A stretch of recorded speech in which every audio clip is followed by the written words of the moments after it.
statement is on Mount Kenya development, dated 8th January 2019, and I'll proceed. We members of Parliament drawn from Mount Kenya region do hereby wish to state the following. 1.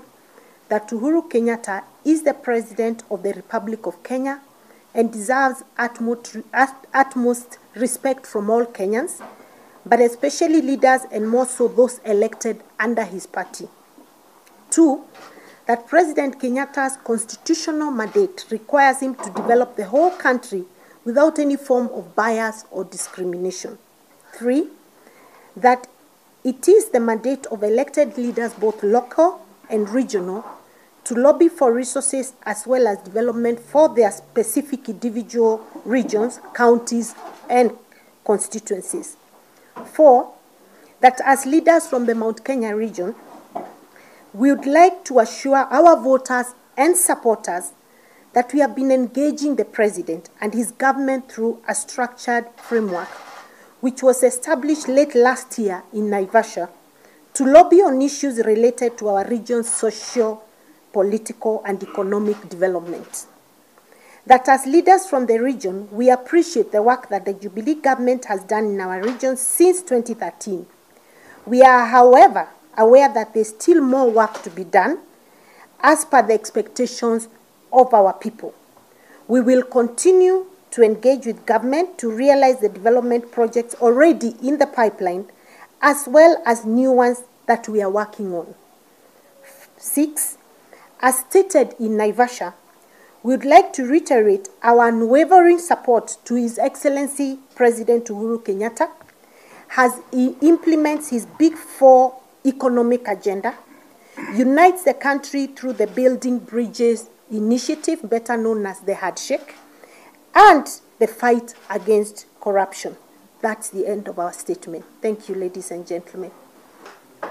Miezi 16 tu imepita na kwenye zile juhudi na harakati zetu za kuzunguka na mawizara hapa na pale, kila mjumbe amepitia kwake na anajua ni maendeleo gani anataka.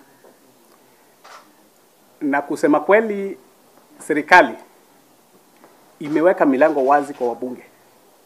Na wale wabunge wote wamepitia kwa wizara zote za serikali, ikiwa ni barabara, ikiwa ni maji, ikiwa ni elimu, ikiwa ni afya, hata kilimo, wameweza kupata maendeleo. Sasa ukisikia jumla ya kwamba kuna shinda ya maendeleo katika eneo la Mlima Kenya, hiyo ni siasa ya mtu anajitakia mwenyewe na sio jambo ambalo kama viongozi tunaweza kusema tunashikilia ama tunakubaliana nayo. Kwa hivyo yale President Kenyatta alisema akijibu hiyo maneno ya maendeleo ni kwamba yeye ni rais wa Jamhuri ya Kenya yote.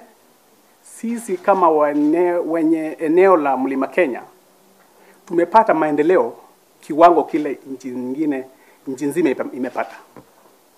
Inaweza kuwa kelele ile imepatikana wakati wa kufungua mradi nje haikuwa level ya ile kelele ilipatikana wakati wa kufungua mradi tuseme ni Thika ama Kiambu ama Murang'a ama Meru. Kwa hivyo ni vizuri tuelewane. Hakuna sehemu ya Mlima Kenya imewachwa nyuma kwenye maendeleo, ama hakuna miradi tulikuwa tunatarajia na haijapatikana ndio tunamlaumu rais. Amechunga hizi vizuri na sisi sote tuko hapo. I have the advantage of having served in both. And it's indeed true that people tend to think that as the president is leaving, they almost are looking at how are we going to be left, because they are uncertain about who will come next. But looking through the entire country, you can see development projects popping up everywhere. So it would not be true to say that projects in Mount Kenya have been left behind to await the second term, or indeed a third term or fourth term, or a future president to come and do it. So basically the issue, the people who are raising these issues are obviously not here, and we cannot purport to speak for them. But the ones who are here, and we put it very clear in our statement, we recognize there has been development since 2013. And that development is visible across the entire country. It's also visible within our individual constituencies, right?